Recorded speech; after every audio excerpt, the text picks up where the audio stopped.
सर्वे भवन्तु सुखिनः, सर्वे सन्तु निरामयाः, सर्वे भद्राणि पश्यन्तु, मा कश्चित् दुःखभाग् भवेत्. May all be happy, may all be free from diseases, may all achieve perfection in this life, may none suffer from miseries in this world. Om peace, peace, peace be unto all.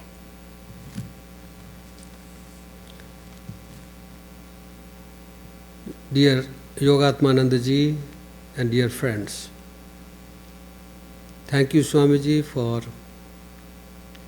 introducing me in so many generous terms.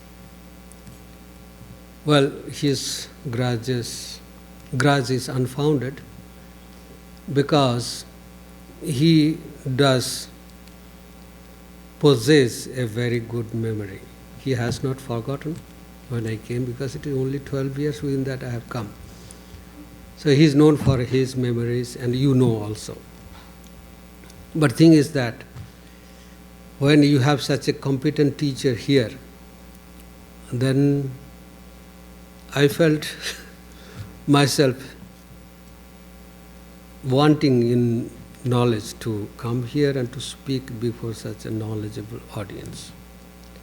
It is better to go and help these centers who are being organized by devotees, and they do get chance to get Swamis very rarely. So, well, so you know, since he is there, we don't feel the need to come here and tell you the same thing. Well, so today's topic is Who Am I? This is a wonderful topic, and today morning I spoke on this in Boston.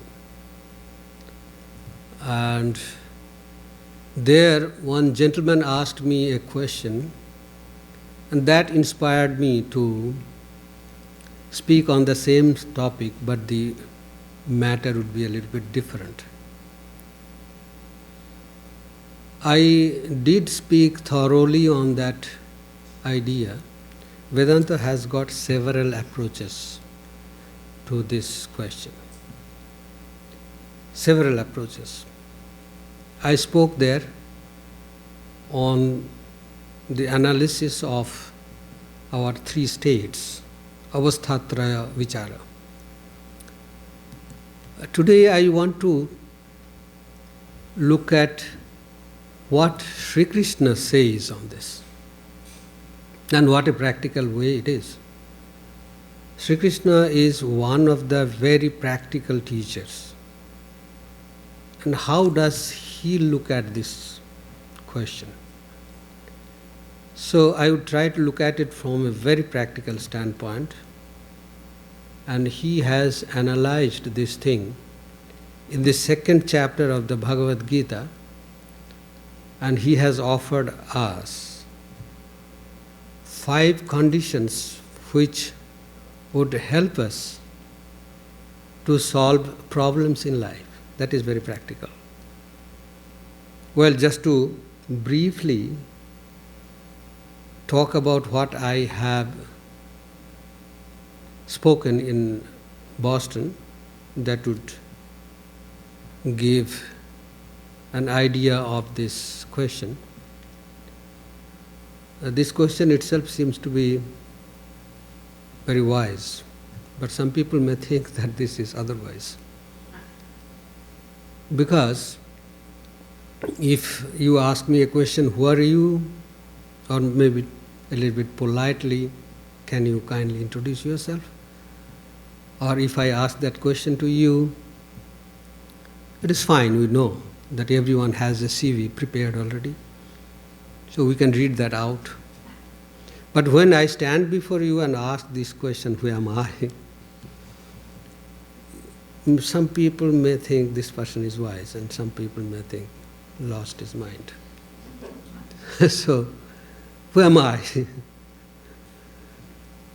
But this question has been dealt with even by the evolutionary biology.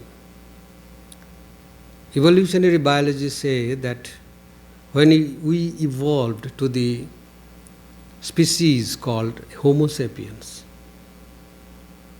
our evolutions got saturated at that physical point. Then it took off at a different level, and that is psychological level. And then it gave rise to a branch of study called psychology, and it started evolving. We know from the time of Freudian psychology, when talk therapy used to be the procedure, it has evolved through transactional psychology, and today is positive psychology. But then our evolution at the biological level got saturated when we became Homo sapiens. Why are we called Homo sapiens? The phrase means, in English, wise people, wise men. Homo sapiens means wise people. Why we have become wise? We belong to the animal kingdom. But there is something special about humans, the Homo sapiens, which makes us different from animals.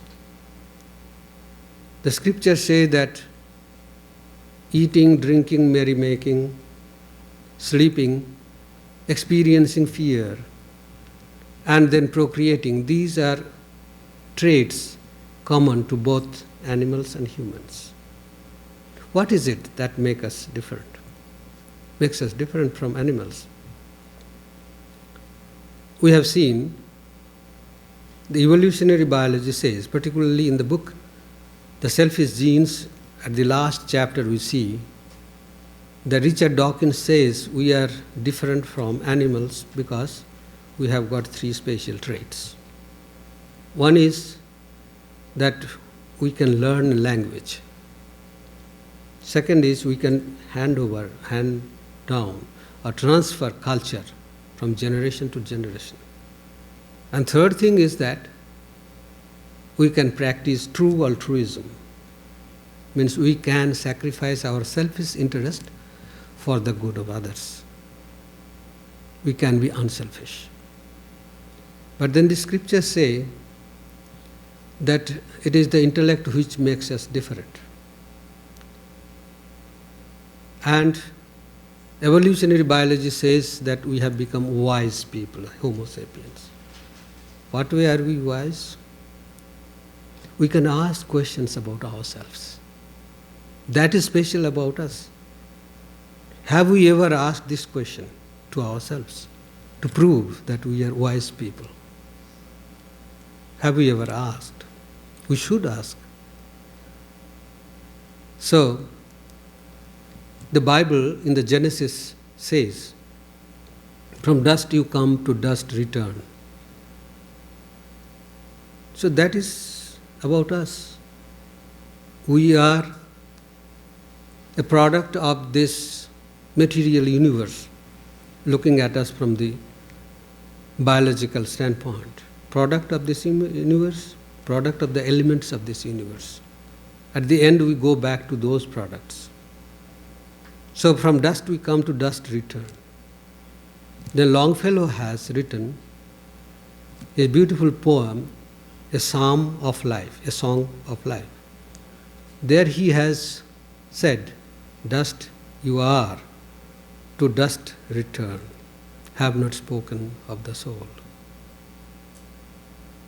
So, we are wise people. Have we ever asked this wise question?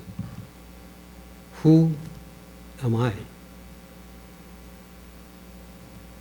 Then, if we look at the logic offered by the scriptures, particularly in the Mandukya Upanishad, Gaudapada says, the scriptures look at this reality from the standpoint of the Brahman, or the conscious reality, which is infinite, one without a second. And there is this material universe, this creation. What is the value of this creation? modern physics would say that the creation began with the Big Bang and may end with the big crunch. It is time which is the essence of this creation. Before the Big Bang, there was no time. After the big crunch, there will be no time. Mandukya Upanishad says, Adavante cha jannasti vartamanepi tattatha. The value of time before the beginning of Big Bang or creation is zero. And at the end it will become a zero. So what is the total value of this creation at this particular moment? Zero only. So this creation, which is unreal. According to Vedanta, unreality does not mean that it is non-existent. Like Vedanta does not say eternal or eternity means unlimited time. It says eternity means beyond time. Time is a limited concept. And the essence of this whole creation is time.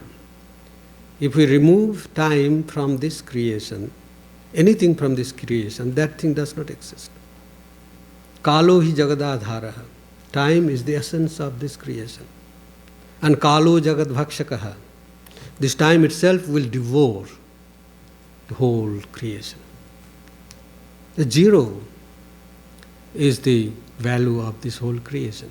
That is why it is unreal. But it is not exactly non-existent, but it is a relative existence. It has an existence, but that is within the framework of time. So, this is a relative existence. And this we say, fact of our experience. This world we experience, therefore it should be true. Seeing is believing. Well, we see that in the morning the sun rises in the east, sets in the west. But scientifically all of us know the sun is not moving. In spite of that knowledge, still we experience this fact that the sun rises and sets. Our calculation is happening like this. We are scientific people. We are no better than those people who lived before Galileo or Copernicus. We calculate the sun is at 15-degree angle, as if the earth is static and the sun is moving and it is changing the angle. We never say that the earth is creating an angle of 15 degrees with the sun. This is a fact of our experience and we think that this is real. But we know scientifically that this is relative. This is not real. So, experiences. Shankaracharya says in the Mandukya Upanishad commentary, if we can experience something, then it is proof that that thing is relative. If we can objectify something, then that is proof enough that that thing is limited. If we can define something, that thing is limited because it is limited by the definition itself. And therefore, the experiences what we have, we claim to be fact. They are relative experiences. And these experiences we try to analyze in everybody's experience. You, me, and everyone has this experience that we experience this world at 3 levels or at 3 states. In the Jagrata state, in the waking state, we experience this universe with the help of our physical senses and also with a common factor which is called light. And in our dream state, we experience this universe, but in a different level, at a different level. Conditions are different there. And in deep sleep, we experience this universe, this creation. So the experiencer, suppose we give a name to the experiencer at different levels. The scriptures give 3 names. The experiencer at the waking state is called Vishwa. Let us speak it in English, and then it is easy for us to understand. The waker. Vishwa means the waker, the experience of the waker in the waking state. Then, in dream, the experiencer is called Tejas. Tejas, so English can be the dreamer. The dreamer in the dream state. And in the deep sleep state, the experiencer is the sleeper or prajna. These 3 names at 3 different states of our experience. So we experience this universe in waking state. And that time, if I am the experiencer, I am called the waker, in dream, dreamer, in deep sleep, the sleeper. So the waker goes into sleep. In the waking state, the waker is awake and experiencing the waking state, but it goes into sleep. Then the dream state begins. And who is sleeping in the dream state? The natural understanding is that the dreamer is sleeping in the dream state. But that is wrong. The dreamer is awake in the dream state to experience the dream reality. But who is sleeping there? The waker is sleeping. Waker goes into sleep. The dreamer is awake in the dream state. Now, when the waker wakes up from his or her sleep, does he remember the experiences in the dream or not? I remember my dreams. But then, we said that the waker went to sleep, and then the dreamer was awake in the dream state. How does the waker remember the experience of somebody else, the dreamer? Suppose I am awake and you are sleeping and you are dreaming. How do I know what you are doing there? What is your experience there? So how is it related? How these experiences are coordinated? That we claim all these experiences to be our own experience. The scriptures give a beautiful analysis. It says that, suppose look at this sentence, I know that I know you. I know that I know this thing. I know that I don't know this thing. Like that, suppose. So there are 2 I's and 2 no's. I know in the principal clause, and that I know this thing, that I know, there again I know come, and that is in the subordinate clause. And this subordinate clause I says that I know this or that. Now let me just replace this I with my names at different states. I know that I, the waker, know this thing in the waking state. Again I say I know that I, the dreamer, experience this thing in the dream state. I know that I, the sleeper, experience this in the sleep. So this I, waker, I, the dreamer, I, the sleeper. What is this I? And what is the I in the principal clause? Who is observing behind a barrier of that? That is the barrier. It is observing from behind. And it is not only observing, it is observing the experiences of these 3 different people.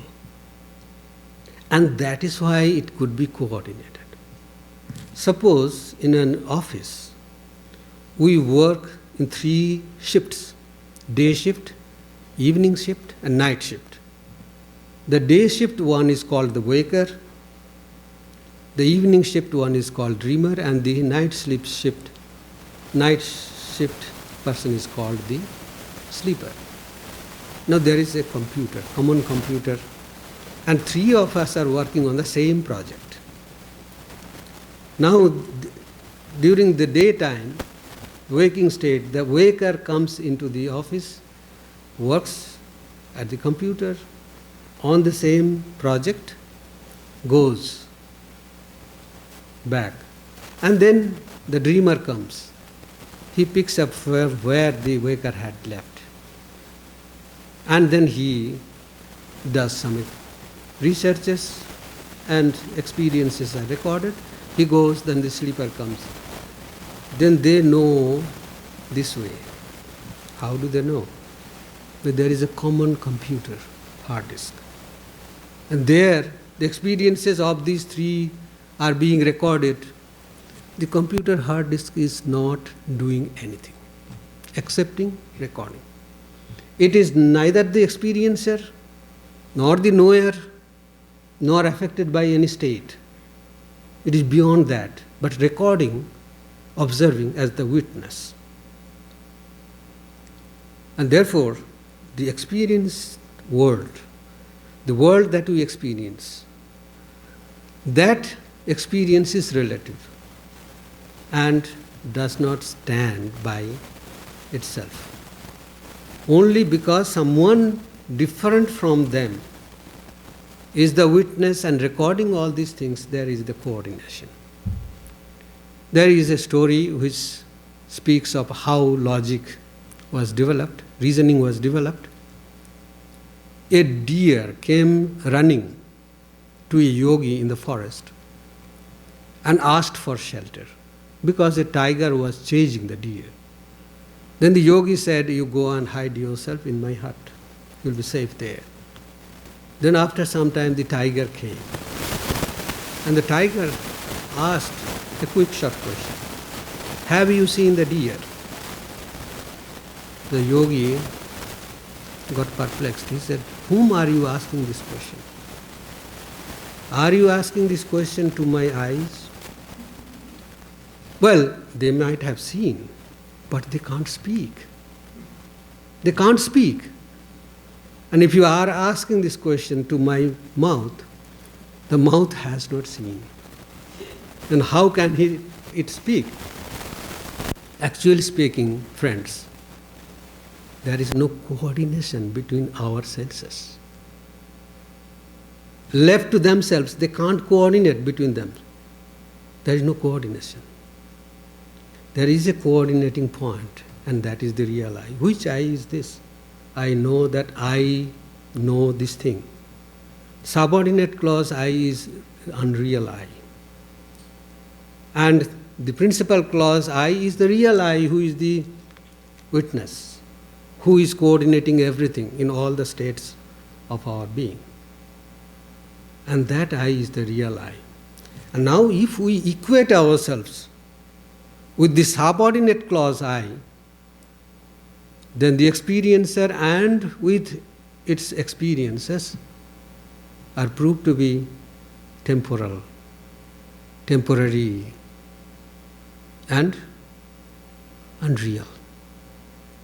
And if we relate ourselves to the first I, then only that is the real I. Then we know who we are. That is why in the Hamlet this question was asked. To be or not to be? That is the question left to us. That is the question. Hamlet stood between these two choices, either to commit suicide, relate ourselves to this unreal world, that is a kind of suicidal. Commit suicide or face the challenges in this life and struggles in this life. Standing between these two, we have to decide to be or not to be. And when we relate ourselves to this real I and we know who we are, then only we are saved. And then only we know who we really are. Otherwise not. Otherwise the total value of this creation is zero and we become zero. So this is the introduction to the practical solution which I am going to deal with, which Sri Krishna has offered. It is such a beautiful thing. Now look at the scenario in the Gita. There can never be any more explosive challenge or situation in life than standing between the two warring armies. They stood between the two armies. And what did they speak of? They did not speak about death. They spoke about life. There is a great misunderstanding that Sri Krishna inspired fighting. No. Now look at the situation in the Gita. Sri Krishna Arjuna says, let me take my chariot between the two armies so that I can see who I have to fight with. I can see both armies. So take my chariot and place it there. What did Sri Krishna do? He took the chariot and placed the chariot in front of the revered ones. He could have taken this chariot in front of Duryodhana, Karna and others. Then Arjuna will be excited to see these people who create a lot of trouble in their life. But no, Sri Krishna did not want to excite fighting. He wanted to preach his philosophy of life. That is why he brought the chariot and put it in front of the grandsires, the revered people. And Arjuna got confused there. And what he said? He is a warrior, he has his dharma, his duty. Not only that, his chosen duty, avowed duty. And what he says? He says, it is better for me to become a monk, live on alms, than fighting this war. This is what is called a confusion. If you read the Mahabharata, it is a treasure house of such moral dilemmas. Moral dilemmas have been created and answered. How to get out of these very tricky situations. So Sri Krishna brought the chariot in front of these great people who were not inimical to Arjuna. And he placed there and he wanted to preach his philosophy of life. But this is a situation which is a big problem and it is an explosive problem. Nothing could be bigger than this problem. Therefore, now Sri Krishna is offering 5 conditions to Arjuna to decide his dharma. We really face such conditions in life. We have to decide what should be our duty in this particular situation. And there this question helps us. That is what Sri Krishna says. If our idea about ourselves, who am I, is clear, then it will be easy for us to decide what we should do.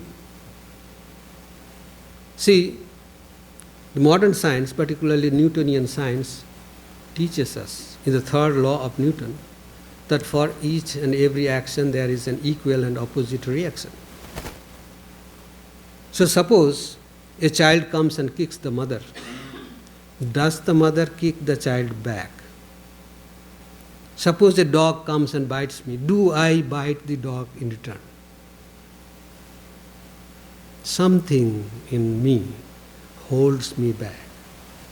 You can't stoop so low. Something in the mother holds her back. This material law does not work there. Hit for hit theory does not work there. Some other consideration comes. Then we know how to react in a particular confusing situation. This is called dharma sankata. When we are faced with this problem and we don't know what is the right way to come out of this problem. Sri Krishna offers 5 conditions serially. And he perhaps means there that this series has to be taken as a series. Means first one first, second one second, third one third, not going from here and jumping into somewhere else. That is the problem we suffer from when we try to decide on our duty. Mostly our concept of duty is guided by 2 considerations, gain and loss.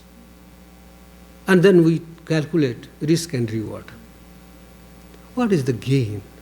And this is a big study in the management circle. The other day I was reading a magazine when I was just flying by British Airways. In their magazine I saw one Professor Shah, a management professor, has written, there is no such thing as pure altruism. Even, he writes within the bracket, even philanthropists get something out of giving. He has no idea about anything more than this physical world. How does the moral world, ethical world work? He has no idea. His ideas are guided by these 2 considerations, risk or reward, or profit and loss. But the Upanishads, they speak of the risk and reward in a very, very telling way.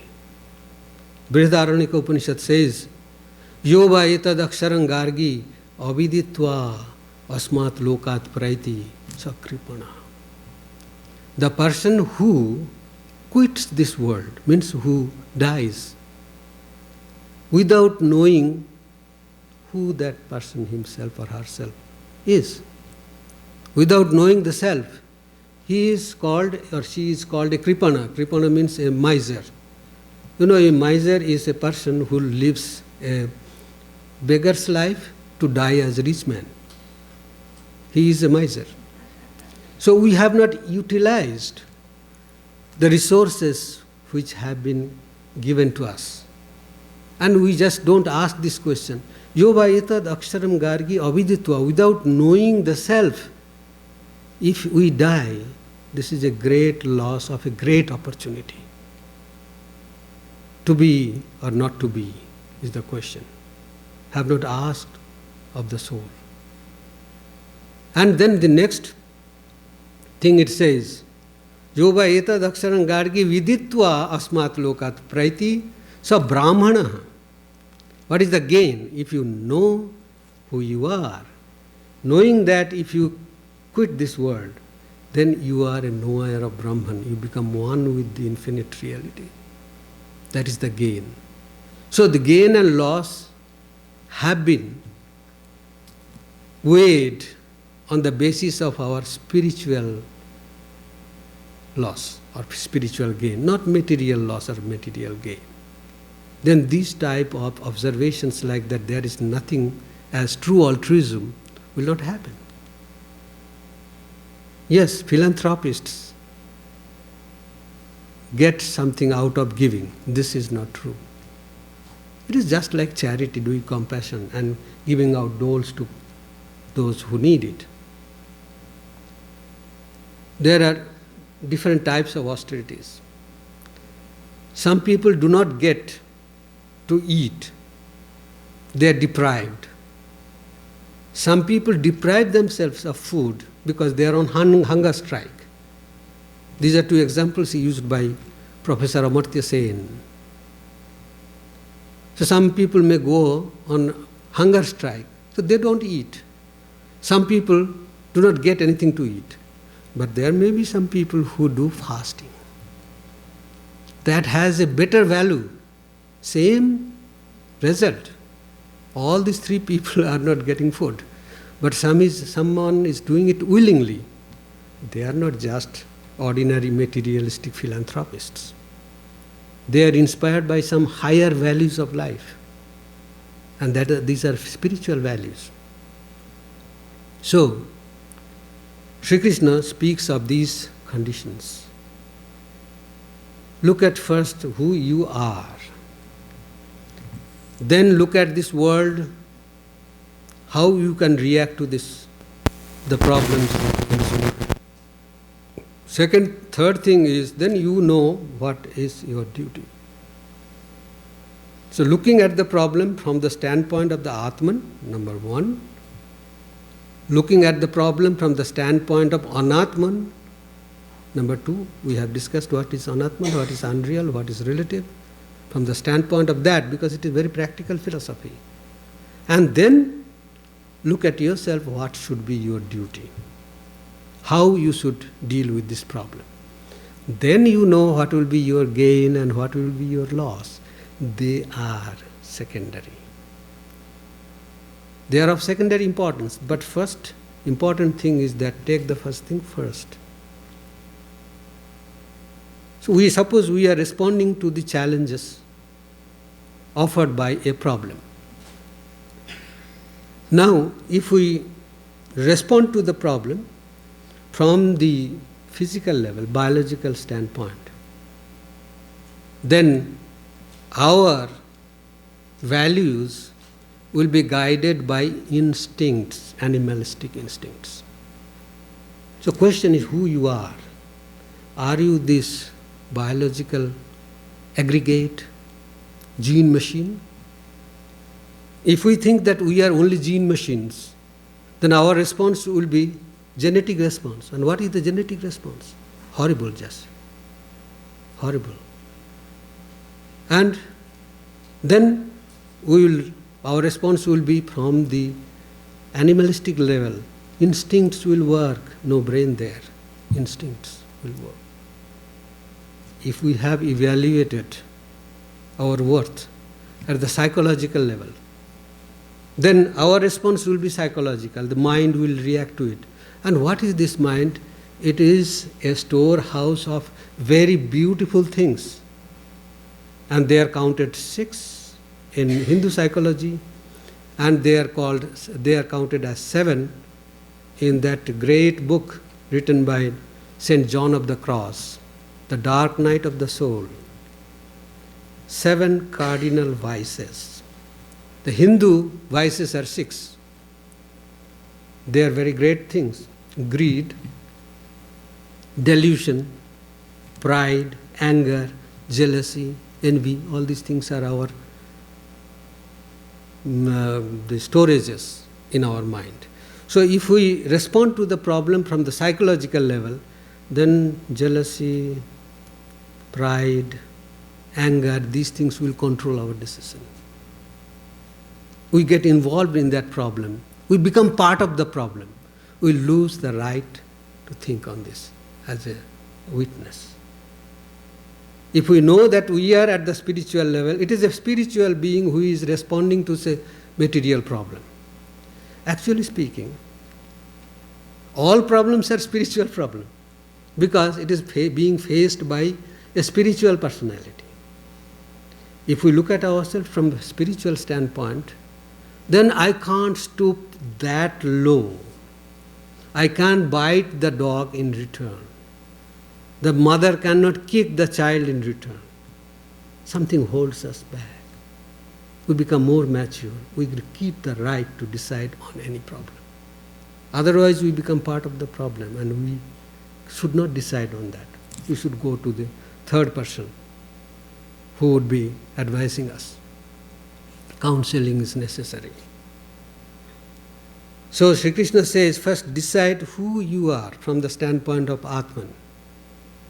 Then look at the problem from the standpoint of this unreal, relative world. What type of problem it is? How does a person with a clear concept about himself or herself should respond to such a problem? And that is our duty. So it is not difficult to decide on our duty, what should be our response to these problems. It becomes really easy. And then only challenges have some value. Challenges will get some value. In spite of these challenges, we still can value ourselves. In spite of our deficiencies, we can value ourselves. In spite of struggle in this life, we can think that this life is worth living. This life is really worth living, friends. This life is really worth living. It is not that those who are spiritual, they don't suffer, but they don't break down under the pressure of the suffering. They don't think that this suffering is real. If the suffering would be real, then it will be one with the reality. It will be infinite. It will have no end to it. But suffering has an end. That is why we want to cure the suffering. Someone was asking this question to Diogenes. Diogenes used to say that this world is unreal. He broke his hand and he was in great pains. And this was the moment when his disciples, who had some doubt about his philosophy, would ask, well, Diogenes, you are in great pain now in this situation. Still do you call this world unreal? Diogenes said, yes, I call this world unreal. I call this world unreal, but now at this moment I call this painfully unreal. It is unreal, but painfully unreal. This concept, this idea that it is unreal will not leave me, even though I experience pain. And this pain is unreal because it does not continue forever.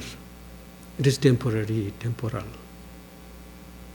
So, if we have a clear concept about who we really are, then it is not at all difficult to decide on what should be our duty at a given situation.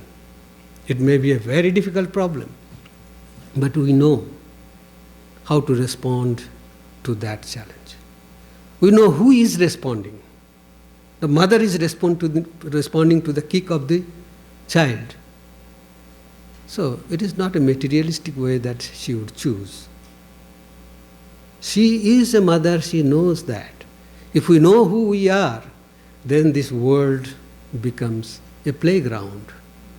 We play, we get injured, we court defeat. But still we take it playfully. Like a sportsman spirit, they call it. In the sport, we get injured, but we don't complain. We may be bleeding here, but still we will be happy to just lift the trophy and smile at the camera. We see this is a sportsman spirit. We will not break down under pressure. But we have to look at ourselves again and again while deciding on what is our gain, what would be our loss. We won't decide on, well, I will gain something. It may deprive some people, but still it will benefit me. That decision will not come. So, Sri Krishna says, the second chapter of the Gita, he deals with this topic from these 5 standpoints. And they are serially narrated from the standpoint of the Atman, from the standpoint of Anatman, from the standpoint of our dharma, duty, from the standpoint of gain, from the standpoint of loss. Gain and loss become secondary when we know who we really are. And the more we know ourselves, the more we know our worth, the less will be selfishness. The less will be our selfish interest in calculating gains and losses.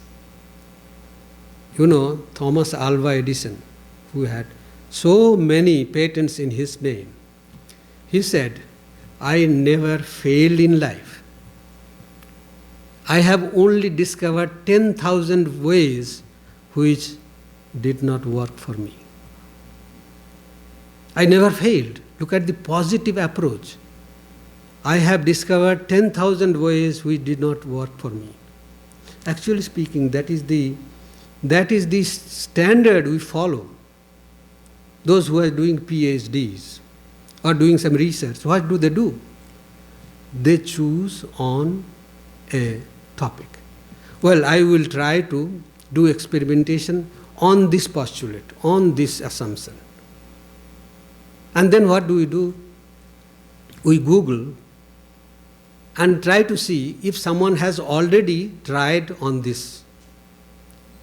Then we get some references that some people tried with this for several months and came out with this result that it is impossible. It did not work. Or some people have already got success in this and reported it. Therefore, we know what to do about this. So, we can slowly reduce the possibilities. And then we decide.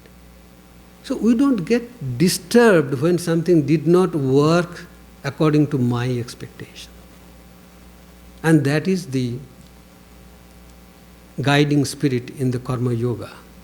Expectations may not materialize because if we have impossible expectations, they will not materialize. But then why should we get disturbed by that? Why should we accept that to be a failure? Rather, we would be happy to say that I have discovered 10,000 ways which did not work for me. This is what is life. Then we know the life is worth living, and that is what is called a sportsman's spirit. So the Gita teaches us how to apply this knowledge of the real I. Who am I? And if we constantly dwell on that fact, we will really find, I am telling you, I can assure you, we will find that life is worth living. There is worth in this life, in spite of our struggles, in spite of our failures, in spite of our sufferings. This life is worth living. Because we are living at a different level from where these sufferings do not count. There used to come a lady to our classes in Germany, a German lady, Annette Waldhauser. She developed cancer some 3 years ago. She developed cancer on her right leg, and that had to be amputated. She used to come, still she used to come to us, and still she used to come, now she used to come in wheelchair. One day I was talking to her. I tried to share her suffering. You know, shared sorrow is half sorrow. So I wanted to be wise and wanted to share her sorrows. But she proved to be wiser. She said, Swamiji, I have already Googled and found that there are so many millions of people in this world who do not have one leg. Am I something special? Is my suffering something special? That is what we claim. Why should it happen to me? As if I am something unique in this world. Unique creation. It should not happen to me. But she said, I have discovered, I have found out that there are so many people, millions of people who do not have one leg. Then she said, I have also seen there are so many millions of people who do not have 2 legs. What way am I special? Suppose tomorrow I get a lottery. Do I complain? Why of all these people should I? Should I get this lottery? Do I ever complain? Why of all these people, 6 billion people, should I get it? That was an eye-opener. She practiced Vedanta from a long time. She used to attend Swami Ranganathanandaji's classes in Berlin, and she used to be one of the organizers. Therefore, the knowledge of Vedanta helped her to fight the odds of life. She used to come by wheelchair. We had to remove one threshold of a door so that she could come with the wheelchair. We did it. We were happy to do that because she was so much spirited, and she would instill spirit and inspiration in us also, in all these people. We felt inspired seeing her.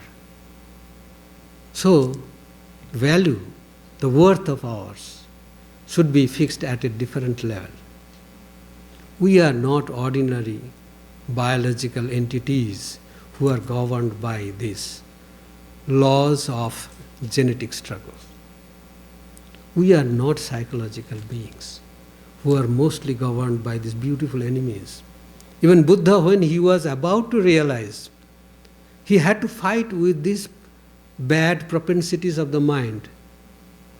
They became personified and attacked his mind. Maras, they are called in the Buddhistic literature, Maras. They attacked his mind. So this is the value of the psychological level. If we are able to lift ourselves a little bit higher, then true altruism is possible, which the management professors may not know. Management professors may teach big companies having millions of employees to teach how to remain and work together. But at home they cannot manage a small family. Not possible. Theoretical knowledge. So we do researches on such things, but we don't practice it. That is the problem. They do not reflect in our life. So the management professor may suffer from the lack of management at home. A small family, they can't manage. A psychiatrist would treat patients, but would take drugs to keep his or her own mind quiet. These are all effects of theory. But when you put things into practice, then we know our own value. No, I can't do that. I can't do that. I will tell one story and I will finish it. Honesty is the best policy. We bought our Frankfurt house. It is a 4-storied house. We bought it on 14th of January 2009. 15th of January was, the 14th and 15th, that junction, it was Ganga Sagar Mela in India. We have holy bath on the mouth of Ganges on that day. And that night we bought the house and got the key, and I gave that key to our broker. He was a nice person. You take care of the stock of oil for heating. If necessary, you fill it. Tomorrow we'll come in the afternoon and we'll take the key from you and stay here. And next day morning at 10 o'clock, he telephones and informs us that the whole house is flooded with water. Then we didn't know what to do. We came there and we saw 22,000 liters of water flowed through the whole house. From top to bottom, there was a tap which someone opened but forgot to close, because this house was not used for a long time, and January 14th, it was very cold, some portion got frozen, the water did not come out. So someone of our volunteers wanted to see if water was flowing. But one thing happened. The earlier occupant family, they took away their kitchen from that room. So the tap was left open directly onto the floor. And that tap was opened like that, and all overnight, 22,000 liters of water flew through the whole house from the top to bottom. And we went there and saw, it was January, very cold there, inside so much of humidity, humidification. And then next day we sat with the broker, wanted to know what to do about it. Luckily, we got the house insured of our own from the 1st January. But then the insurance company has just taken over, and we will claim so much of things from the insurance company. But then will it be an honest claim? That was also a question. So we sat together, and I won't now name the person. Someone observed, yes, we can break a pipe somewhere, and the insurance people will come and see, and you say that it is broken. It immediately hit me very hard. I said, we will bring Sri Ramakrishna and install him here. And he was an embodiment of truth. And I have to compromise that truth, being a monk. I said, no, we can't say that. Then this gentleman said, okay, then you have to spend the whole money for this. We talked with the insurance company. We said, this may be due to our fault. One of our volunteers opened it and we did not close it. So this thing happened. Now, what way can you help us? We knew that it may cost us 50,000 euros to dry up the whole house and then to repair everything. Wallpapers were falling down. Everything was a complete catastrophe there. Then these insurance officers looked at us, looked at me, and for some time he thought about this. Then he said, we will do it. We'll do everything. Then I asked, everything means what? He said, everything means everything. This is unexpected. He got so much charmed. This man has spoken a dangerous truth. It would have spoiled our interest. But I thought, this is what is called truth. And once again it is proved that honesty is the best policy. And they did it. And when he was giving this contract to a claim settler company, he said, I am giving you a holy contract. He said. So, if we know our worth, then things, duty will be easily defined. We don't calculate loss or gain from a different level. We calculate loss and gain from that level. Without knowing who we are, if we go away from this world, we are poorer. That is why this question is very important. This question has been approached from many standpoints, like Panchakosha Vichara, Avastatraya Vichara. There are so many types of vicharas. But the main point is that once we fix our worth, then it will be very easy to practicalize the values of scriptures. The scriptures are more practical than anything else in this world.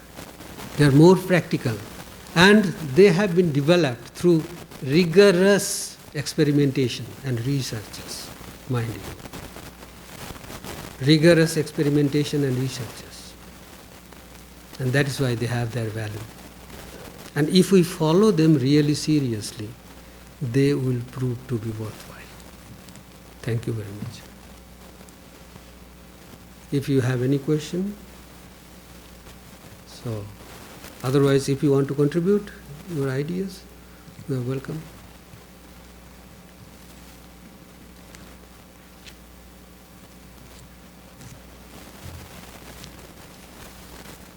I think it was really clear, so there is no scope for questions. There is scope of question, but they are thinking what to ask. Probably their mind is struggling with too many questions or comments. Comments are welcome. It was a very thought-provoking lecture, so I am sure that there are questions. Well, if you can reserve your questions for today, think overnight, sleep on this, and next day you can ask the Swamiji, he is there. Yes, yes, yes. You said there were 5 conditions, and I didn't get what all 5 of them. Okay, looking at the problem from the standpoint of Atman, or reality. Number 2 is from the standpoint of this creation, unreality. Number 3 is from the standpoint of our dharma or the duty. Number 4, standpoint of gain. Number 5, standpoint of loss. Labha, labho, jaya, jayo. So gain and loss. These are the 5 standpoints, conditions, which we can apply to any kind of difficult situation in life or challenges or problems. You said they were in a series, so why would gain and loss come after Atman? Because number 1 is Atman. If we are very clear about the number one, then other things will be easier and easier and easier. And then our calculation of gain and loss, that is too much materialistic, will be placed at the end. Swami Vivekananda has said, we get caught not by what we do, but what we expect. Yes. No, someone, excuse me, someone from behind. Okay then, okay, fine.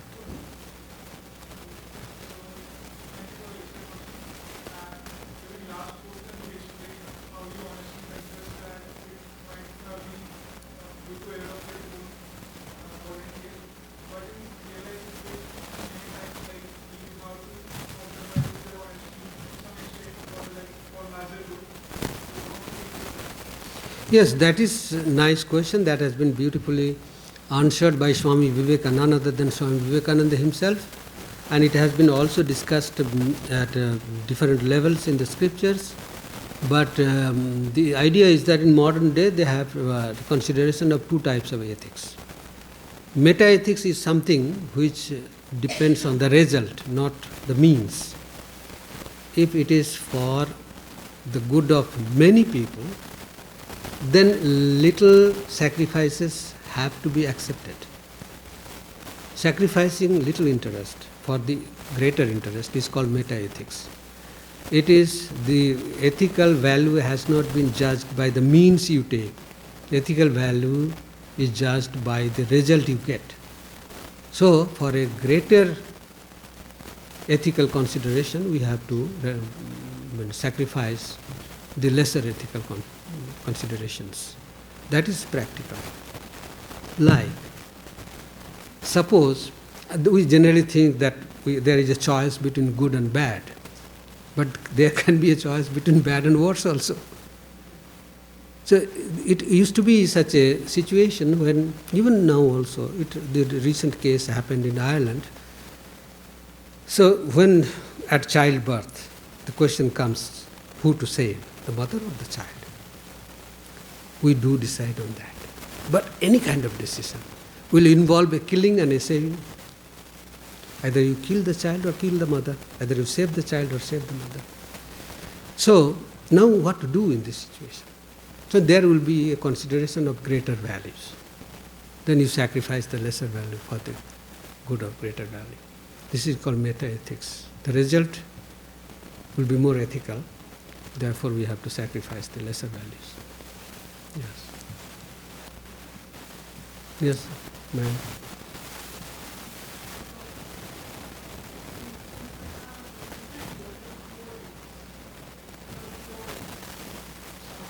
Yes.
Yeah. Well, manipulation apart, but normally speaking, the senses cannot coordinate between themselves because they have not been given that power. But they are coordinated through a third agency, through an agency which works as the coordinator. And there, not only the actions are recorded, but reactions also are formulated. That is why they say one person is not known by his or her actions as such. Our actions could be trained. We know how to say hi, hello, how to smile at the camera. We do all these things we know. But actually speaking, our reactions bring out our real nature. What we are inside can be proved not by our actions, by our reactions. So therefore, at that level, when the reactions should be produced, they are coordinated. The data impulses which are going inside, they are coordinated at one point. And that is the psychology offered by our yoga philosophy. And that's what Swami Vivekananda has very, very maturely and wisely narrated. He says there are several factors, like when we are experiencing the outside world. Suppose we are experiencing an object.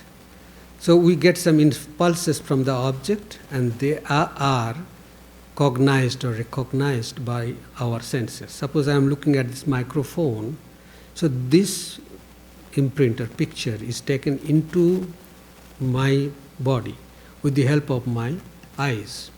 So number one is the object, number two, the outside sense, the eyes. Number three, the brain center, where not only the eyes but something else which is recording this impulse which is going inside. And that is transferred to the mind, which is the coordinator. And this mind goes back and reports this to the intellect, and the intellect now decides. Here Swami Vivekananda has its greatest contribution. He says that in course of this, there flashes the idea of ego. So he uses, in course of this process, there flashes the idea of ego. It is not exactly some personification, but some idea of ego. So there we get the ego. And the ego stands in between the reaction and the input. And this ego is influenced by the hard disk, our memory, which has been stored up in our hard disk. That memory supplies us with this input. What should be our reaction? Because the memory has got impressions of the past, it would say that this person who has given you a blow misbehaves with you always. So you have an input, and therefore now it is time for you to react. Therefore the person gave me a blow, then I can come out with my reaction. I give that person 2 blows or 2 kicks, like that I react. So at that point, they get really coordinated where these reactions are formulated. And there this ego has a big role to play. And there the impressions from this life or from the past life, they actually play a big role. And therefore our reactions prove who we really are inside. And if that is not reformed, that nature is not reformed, that nature is not transformed, then our reactions will be very primitive. So therefore, coordination is done by something else inside, but manipulating these senses, etc., which are maybe disastrous. They say gene manipulation is not a good idea. Now they are going against that. So coordination happens, does happen, otherwise no practical reactions possible, but by a third agency. And that is generally called the mind, but finally it happens with the help of the intellect and the ego. Yes.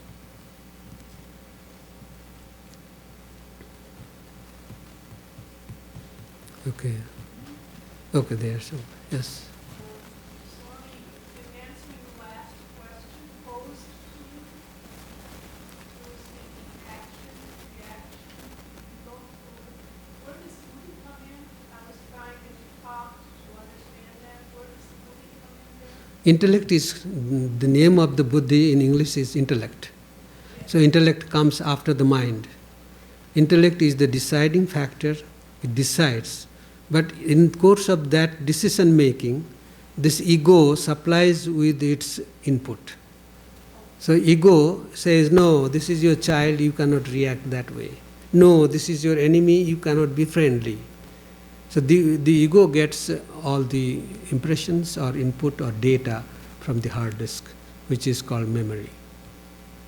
So the intellect decides finally, but the decision can be not exactly like the decision as I have mentioned, the hit for hit theory. It cannot be like that. This is manipulated there. Yes, Swamiji. So one question, you mentioned that honesty is the best policy, and you gave an example as evidence that how it worked in your insurance case. Now imagine a kind of hypothetical scenario that yes, telling the truth would have made the insurance company reject your claim. Would that prove that honesty is not the best policy? Not exactly, because, see, the challenges come to prove who we are. Challenges come to prove ourselves, not to decide our duty, to prove who we are, what concept of ourselves we have. So we don't care what is the outcome, we care who we are. Yes. It is really a great scope for us to prove ourselves. There are many such cases. In India, very recently we had this case against one minister, and there was investigating agency, and this one of the high-placed officials, he did not act according to the norms of the office. He was allowed, he went to the court and deposited all his findings against that minister. And afterwards he said, I know I may be murdered, I know that.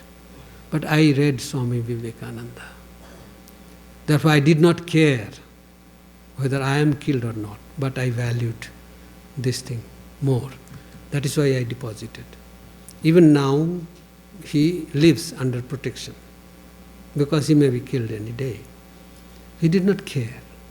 So there are two instances in history when Socrates was asked, you have to go to the square and tell before people that whatever you have taught to your students, they are all wrong.